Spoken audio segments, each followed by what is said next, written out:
You know, I've always done media for the people.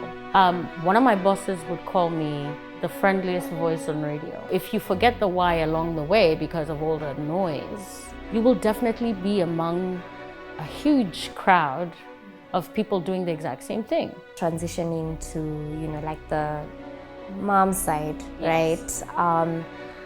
I know that I'm gonna panic, right? Become a mom. Like, You think so? that's for sure. Sister bonds, when you have a child, matter. What are they saying? What are they whispering around you? Are they saying things like, oh my gosh, it was the worst experience? Someone else's experience is not my experience. I know deep within me I want to be a mom. Did you throw an application out or? 'Cause I was like, I want to be a mother. No, whoever you are, future daddy, Oh my God. You could have a best friend, great person, but they shame mothers. I mean, you need to really be more interested and curious of what do people stand for.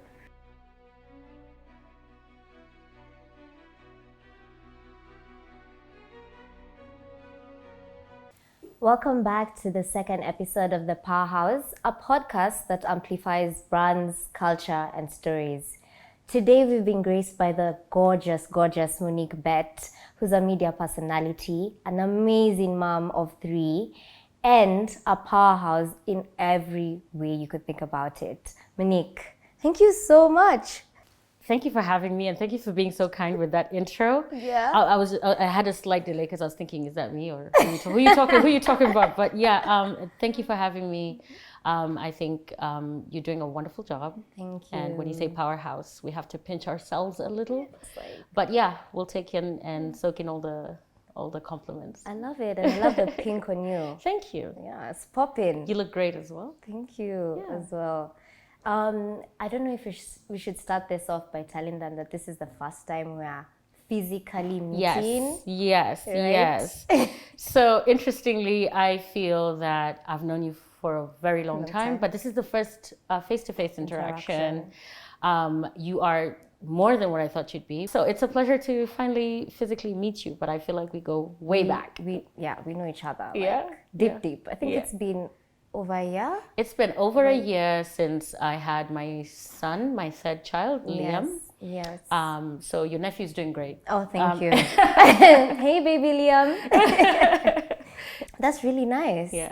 All right. So, of course, before I ever conversed with you, I had seen you and I had known you as the honey voice. I had seen you on radio. Right. And, I believe you're a multi-talented and multifaceted human being. Like, you are such a powerhouse to me, right? In the media space, I'm like, Monique is it. So my question is, was media your first love? Was it something that, you're just like, this is it, this is me? Or is it something that you learned along the way, like a broader learning as you are navigating like life and what you're passionate about? Right. So I've got many versions of myself and I keep evolving. I started off as a shy kid among many siblings. I come from a super huge family, so I wasn't even a conversationalist, I would say. But my first love was music, and it was my way of expressing myself in the crowd. And when I say crowd, I mean a big family. So everyone's talented, everyone's doing something, and then I started singing. And when I was part of East Africa's first reality show, it was called East African Pop Stars. All right. There was a ton of A&R talent managers. You know how a reality show is, and they're trying to find something. So I did not win. I was a finalist on East Africa Pop Stars, Coca-Cola Pop Stars. That's where Sana was and Pam and all that. Please don't search how far back that is. But so I was one of the contestants there, shy, and I was 17. And it was rebellion, an act of rebellion, because one of my sisters challenged me and said, you're too shy to go. And I said, well, I'm going to try and go. And I actually kept going further and further. So while being part of that contest, I was approached by Mike Rabar and John Rabar. And I think one time John just said, have you ever tried radio? And this is your radio without the cameras, whatever you're seeing now.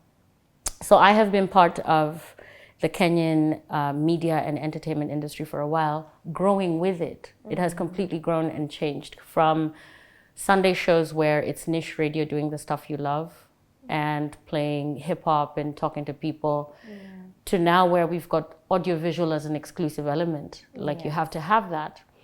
Along the way, I did TV, and then I had children in between throughout my career, and then here we are. I'm sitting in your chair. Ooh, I love it. I love it. Yeah. And you've mentioned that singing was your thing. Yes. Right. Yes. Yeah. So you transitioned from singing now to the radio space, right? So obviously in that regard, like your voice is very powerful, and you've earned the moniker, the honey voice, Yes. right? I actually think the first time I had it was with you, the only person, right? Yeah. And, I've told you before that it really your voice just gives like warmth, but also strength, and it's powerful. And any day you would call me, your mood and voice was a pick-me-up, right? And it was very soothing. It was the honey voice. So, like, take us back. How did you earn that moniker, honey voice? What does it mean to you personally and also just professionally? I've always done media for the people, right? The shows I've done, my song selections for the people, my elements in my shows for the people. So one caller one day just kept saying, "Oh, the honey voice is back on the show." So I'd have moments where I'd take a break, I'm on vacation, or I went on maternity leave, and guys were like, "We missed the honey voice." One of my bosses would call me the friendliest voice on radio. Like I could be speaking about current affairs, but my take on things was warmer and softer. But I feel true artists do not define themselves as people that define them. So sometimes I'm like, "What? You said what? You felt what when I spoke?" I didn't really know. So I relied a lot on, especially before we had social media as a tool to do broadcast and media, you go on the microphone and you hope someone's listening. Yeah. So it wasn't this way. So people just started calling me that. And then I just said, okay, then I'm going to take it if that's what you say I am. Yeah. But I take pride in a career that has been shaped by people who loved me and loved what I was doing, and they gave me these names, and I said, okay, I'm gonna take that. So I started off struggling with compliments, but that one I said, you know what, I'm actually gonna keep this one, yeah? So how I make people feel is something that I, again, had to learn from the audience. We had to do brand reviews. Clients would book a show and you'd want to know, why are you picking this show to place your brand? Why do you want to have her voice your product? What is it? So we take in a lot of research, and I urge anyone in any space, whether it's traditional media or new media, why is it that someone would want to have you speak about their brand or speak about their issue? There's a lot of storytelling, whether it's human interest stories or product placement. Why that person? And I think sometimes you will hear very interesting things that you may not know, or your team would be interested in learning as to why someone would choose that. So growing in the industry, growing as a person, growing as a presenter, a host, I had to investigate, like, okay, so what are we doing? A lot of young entertainers and media practitioners, content curators, whatever you want to call them. I mean, there's all these interesting taglines, but it's the same thing. It's for the people. It has to go back there. And whatever they're connected to, you must invest in that. So I had to run with it. And I noticed a lot of brands would like how I would internalize what they stand for and then tell a story. So I am an improv type of person. I do from the heart. I will be talking about tissue paper. Yeah. I remember COVID season was the hardest time for me on radio because we had to get into the hearts of people going through so much, but we were also going through so much. Yeah. And it's heavy when people say, you got me through quarantine. And you're like, okay, so how? So the how, you have to constantly be curious as to why you are where you are. And it's a powerful, it's a blessing to be sitting in certain positions and having certain platforms. I love it. And, you know, your story is just a reiteration of how it's very powerful to tell your own stories, to own your own stories, and also to tell your narrative, right? And I love how, you know, you don't just necessarily work, you know, with brands just because they've told you. You're like, okay, what's your story? Why did you choose me? Why do you want me to be able to speak, right? And I guess it now takes me to the next question, which is, we live in a very fast-paced world in the internet, right? There's a lot of trendsetters and, you know, keeping up with trends. You know, there's different brands that, you know, we have to align with if we're working with them. There's industry set of rules, right? This is how you have to behave, or this is how you have to, you know, do something or get famous or do something to, you know, get the attention of people. I've seen that a lot in the media space, but the one thing with you is that you stay true to your brand, right? You can always pick Monique apart from everyone else, and I really admire that. So my question is, how do you stay grounded? How do you stay true to yourself? And you're just like, okay, this is my value system. How do you navigate that in this industry? I think it's subconscious because it's ingrained in me. I come from a strict background. I care about people. I care about what I do.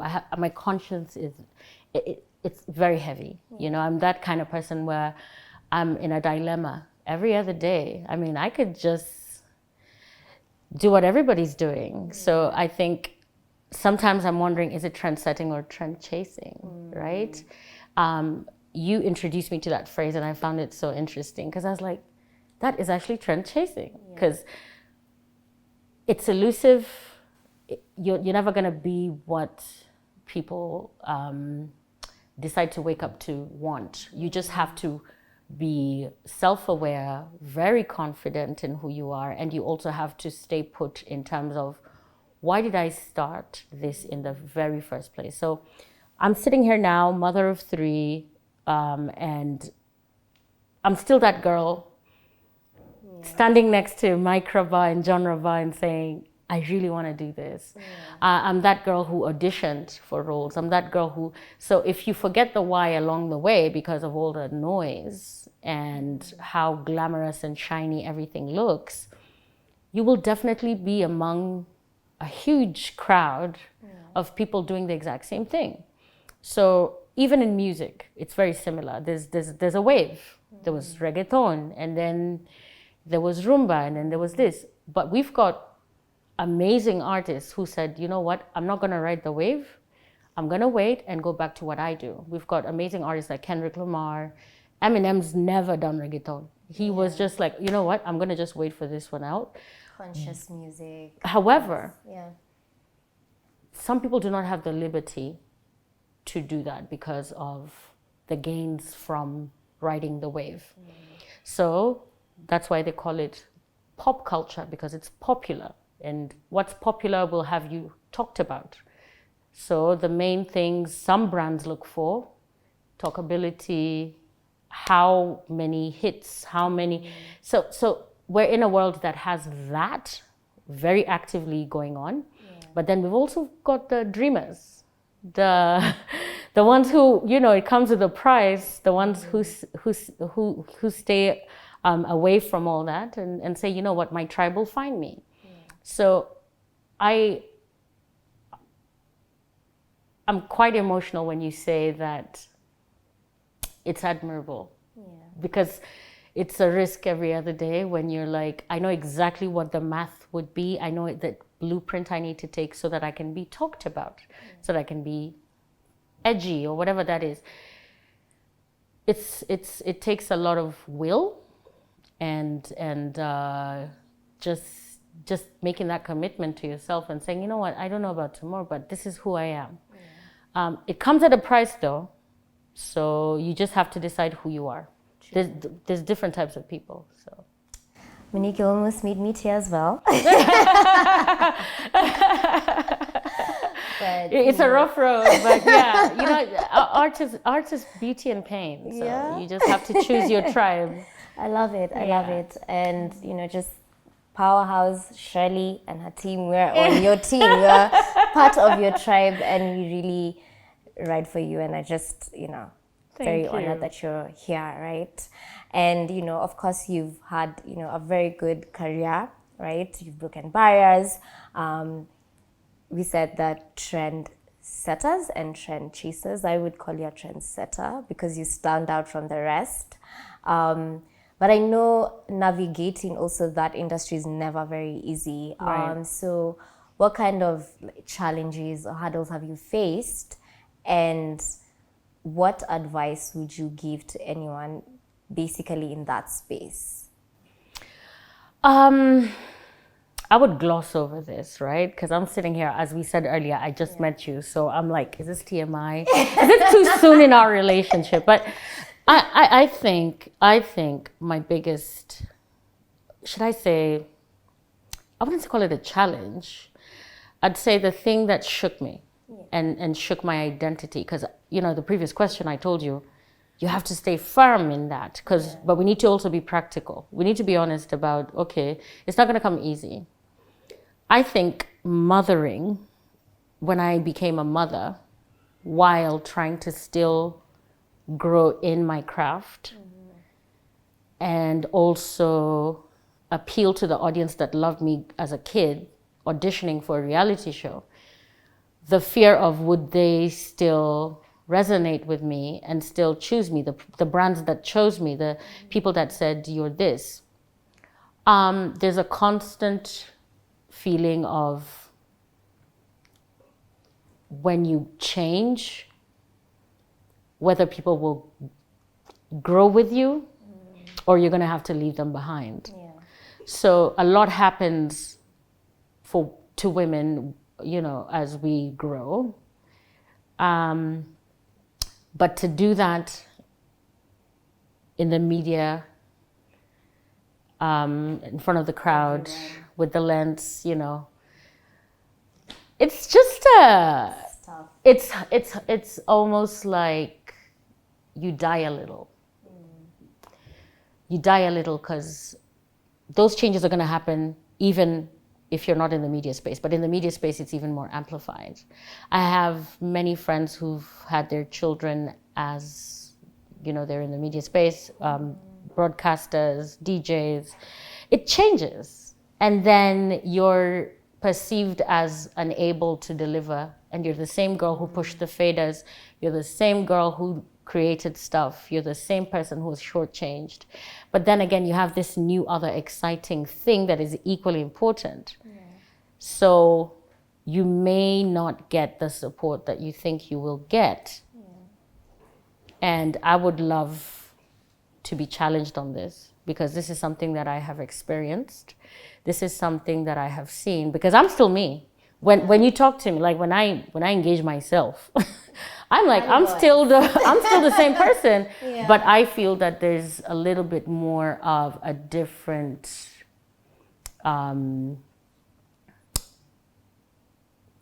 reception when you come back from mothering. This has happened to me 3 times. I've had support given to me in different spaces, but I've also had places where I felt like I did a bad thing. You know what I mean? Where's the sex appeal? What are you talking about in the middle of that Zoom? There's a baby crying in the background. So I think that people just need to be well aware that everything has its season. But if you grow with an audience, then it's inevitable that if one of the women in your team, whether it's your camera girl, your makeup girl, she may want to pursue a family, but that does not mean that her career comes to an end. Comparatively, your camera guy could be coming to share that his wife just had a bouncing baby boy yesterday and he's going to be back on set with no psychological changes, no physical, you can't, accept the fact that he's rushing to be a Shower Street to get a couple of blankies, but, I just think there needs to be a bit more grace on that, and then to actually not look at it as a thing. And I'm not saying that's the experience for everybody, but that's something that I felt in my career as an identity shaker. It made me question everything I was. Yet I'm the girl who did these amazing things. And built the brand, Still building, but, I just think that I'm very proud of my children. But it also has me wanting to have that conversation before they become mothers too. Because they're great, but they will grow. So as they grow, will you grow with them? Will you still see them as who they are? So I'm trying to say that in the most tangible way, so that we can look at people as people, and so that we can still cultivate more and show younger talent that the evolution continues, but there are things that we need to straighten. I think that's very powerful, because even for any industry to withstand, it also has to go through the evolution. Absolutely. Right? So I feel like women are a very integral part of that, right? And when we go through the evolution with them, there's so much, that we could achieve, as opposed to just, maybe in the media sense, seeing what's hot, what's pop, or rather like just viewing them as, money making machines, hot for the season, let's just move on, right? Because the identities are several, because there's surely the daughter, surely the mother, inshallah, that's going to happen. I don't know if the mother is coming soon, but that one's coming as well. Yes. But there's going to be training. And you haven't met her, you haven't met all of her. Yes. So I'm just saying that as we continue to do that, is it possible to see people as more than what they are? Interestingly, I feel super creative right now. I feel like I change with every child I get. I think it's one of my greatest achievements, but it doesn't minimize the other things I have done. So why is it that on International Women's Day, Mother's Day, or those kind of, commemorative days, it's almost like, what an amazing person. Because I think it's okay to say that, but it's also okay to remember the other things that make them who they are. And there's other identities that we take pride in. So can we have it all? We can, but not all the time. So cut us some slack, you know what I mean? Like, women can have it all. Just sometimes it's gonna be different. Yeah. And it looks different. Yeah. Now transitioning to, like the mom side, right? I know that I'm gonna panic, right? Become a mom. Like, you think so? That's for sure. No, you don't know. Maybe 100%. Like, because of course I have different friends, and of course they've given me different scenarios. But I think they speak from a place of lack of experience, but they're scared of motherhood. They're like, are you sure? Are you sure? But I know deep within me, I want to be a mom, right? It may take one to... Did you just plug for the guys that are watching? Because... Sorry? Are you dating? Do you want to be a mom because you want... Did you throw an application out? Or I was like, I want to be a mother. No. Whoever you are, future daddy, Oh my God. That's for you. That's for you. But like, I know that, and let me even just go back to that where you're saying very different things, right? Yeah. I believe in my 20s, I was this girl who was like, I'm in my element, powerful, overachiever. And I was like, yeah, I'll entertain men, but I'm like, nah, that's just not, family, yes, here and there, but there was no strong desire. Then I hit my 30s, and then there's this side of me where I was like, there's more to life than building brands, or there's more to life than achieving this or making money or that, right? Yeah. There's something in me that craved more, right? And one of the things that I know that I did and still crave is that I know I want to be a mother, right? I want to have, kids and, a family and everything. Like, those are the things that are key to me. And in most of the things that I'm doing, I think about that, right? So it's like my friends who knew me then probably would be like, who is this now? What has influenced this? But I feel like it's the same thing that you're saying, that we have different phases. Yeah. We can be very different people. Yeah. They're very different sides to us, yeah. Right? And I think, working with you during that period when you had gotten baby Liam, I know motherhood is not easy. Yes. But every time I would speak to you, there was this overwhelming joy that I was just like, God damn. I want to be a mom. Yeah, I want to be a mom. But I'm like, okay, hold up. But like, there's just my interaction with you, there's always this deep underlying feeling that there's fulfillment, there's joy, Absolutely. And, I feel like there's so much power in being a mom, even though we're just not one thing. There's so much power in being a mom, and being responsible for these kids and who they're gonna be.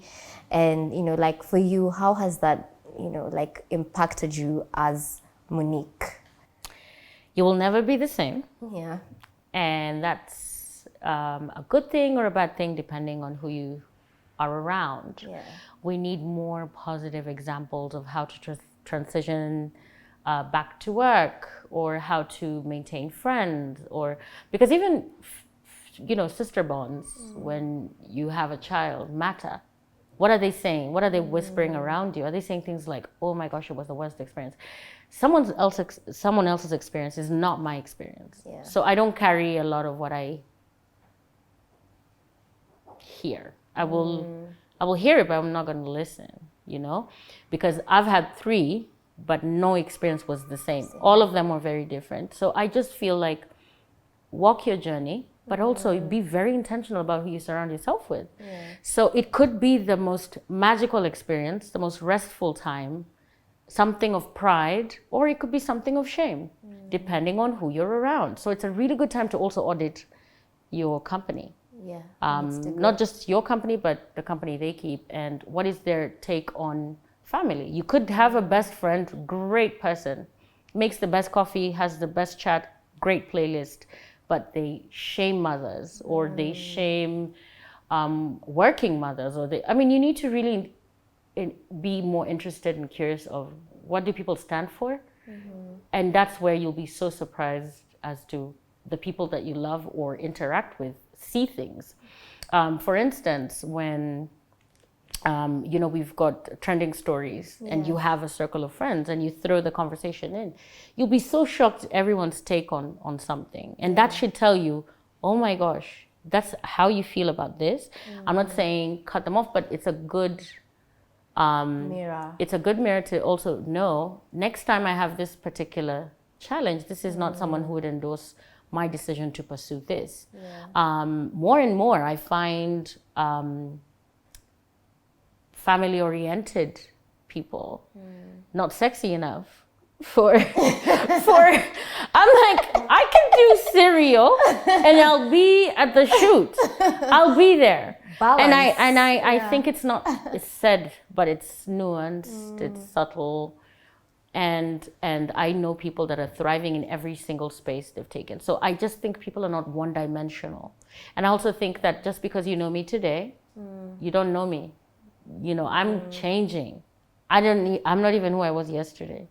So I just think that wrapped in creativity, that wrapped in media, a media that is engineered to have monotony, familiarity, remembrance. If I change, you don't, oh, who's that? Yeah. So I just think that we need to be a bit more, we need to have a bit more depth, even off camera. Just be curious about the people that you work with, the people that you sit with, the guy, your barber, your hairdresser, you know? So Everyone these has fears, a story. everyone has a story, and these fears or the excitement for family, why would you want that? And then be bold enough to pursue what you want. Half the time, nobody knows what they're doing. They're winging it. Half the time. And then it worked out. Yeah. Yeah. Again, just like music. Yes. It worked for Nyashinsky, so everyone wants to write a tune in that pattern. Or just because it worked for so-and-so, now everybody wants... I just really feel that we are over-analyzing things. And back in the day, with the radio shows, we just went in with heart. Yeah. So over strategizing and calculating, what will it mean if your people will find you. And if you were meant to stay in a certain place because of your authentic self, then that will be that. And if it won't, then that's too bad. I love it. Yeah. I love it. So go get the baby then. Go get 2 years. Let's prep. I'll be 2 there. years. I'll be there to hold your hand. Yes. She needs, an auntie. Please. Yes. Thank you so much, Monique, because, for me, I think what I've really, really picked out from this is that we're just not one thing, right? We're multidimensional. We could be so many things. And we should be able to give each other grace, right? As people evolve, right? And I think that's another thing is we need to let people evolve. Yes. And we need to be able to also learn that there's so much more on the other side when you evolve with someone rather than just stay hot to the trends. So for me, it's beautiful because now it's we need to go deeper, dig deeper, show each other grace, and just know that if you know me today, even on this podcast, I could be someone totally different tomorrow or the next episode, So I just think it's very powerful that we've been able to even just have that discussion and to even have you in this seat. It's a vulnerable conversation, but I think even how you speak on it is kind. Yeah. So I find myself, I'm not calculating how to bring it out. I'm just, being myself. And I think there's a lot of gains in the industry, and the more the merrier, and the more different we are. I think that's what makes everything more beautiful. Thank you so much, Monique. Thank you. This is beautiful. I can't wait to see what you have cooked up next. Yeah. Right? I'm so excited. Yes, we're just here. We told you we're on the Monique bandwagon. I love that. I am coming into my own again. I am starting over. I am rediscovering myself, and I'm also being very present with people. I let conversations linger. I'm visiting friends. I'm cooking meals. I'm really taking life in and enjoying the journey that I'm on. I love it. And it looks good on you. Thank you. Thank you so much. Okay, guys. So let's get into the icebreakers, right? Monique, I know you sing, right? Listen, that's a whole different business. You have to pay for that. You're not retired from singing, right? No? So I had to ask, what's that one song that you can't help but sing along to whenever it comes? On radio or just anywhere? Oh my gosh, I am currently obsessed with Thames and J. Cole. Free Fall. Free Fall is my song right now. We're soulmates. I don't know about tomorrow, but right now, that's the song. We're soulmates. You like my it? God, yeah. Oh my gosh, I love that song. And J. Cole and Thames are one of my favorite artists. Yeah. So that just goes to show, like, you have very good taste in music. Thank you. Girl, told you, multi-faceted. So much to her. All right. If you could interview any person, living or historical, who would it be and why? My dad, I think. Ooh, nice. My dad, I'd just interview him. Yeah. Yeah, I think I'd interview my dad. Love to see that. I'd have a lot of questions. Yeah. Yeah, so I would set it up like it's a formal engagement, and I'd ask him a couple of questions. Yeah, I think my dad. Nice. Superpower wish, right? A superpower? Yeah. If you could have any superpower for a day, what would it be and how would you use it? Do you have options? Because that's broad. How many superpowers can I have? Just one. Just one? Yeah. Okay. Make sure my kids don't grow. Oh, that's so Keep them small forever.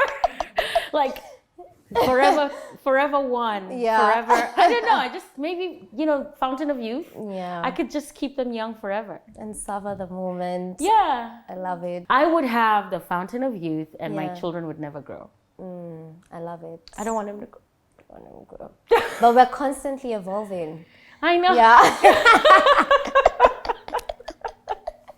Please tell Leon to relax. Yeah.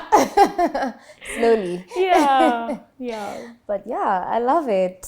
Thank you so much, Monique, for this. No, thank you for having me. It was good. This was amazing. Yeah. Thank you for stepping out, showing out, and just being your most authentic and best self in this podcast. I think that's very powerful. And, just even sharing parts of your story and your journey, that's just something very powerful. And we said, like, there's power in telling your story, in owning your story, and just keep being you. Thank you, and congratulations to you. Thank you for doing this. I think you are a wonderful host, and thank you for inviting me. Again and again and again. I think the whole Bett family in every Next season. time you'll have, next time you'll have the kids. Good luck with putting them in one chair. But yeah, anytime, anything for you. Thank you so much. Thank you so much. And guys, that is a wrap for the second episode of this season. Thank you so much, Monique. And as always, we'd like to thank the Elophidia store for giving us this beautiful, beautiful space. Guys, you know the drill. Like, share, subscribe. See you.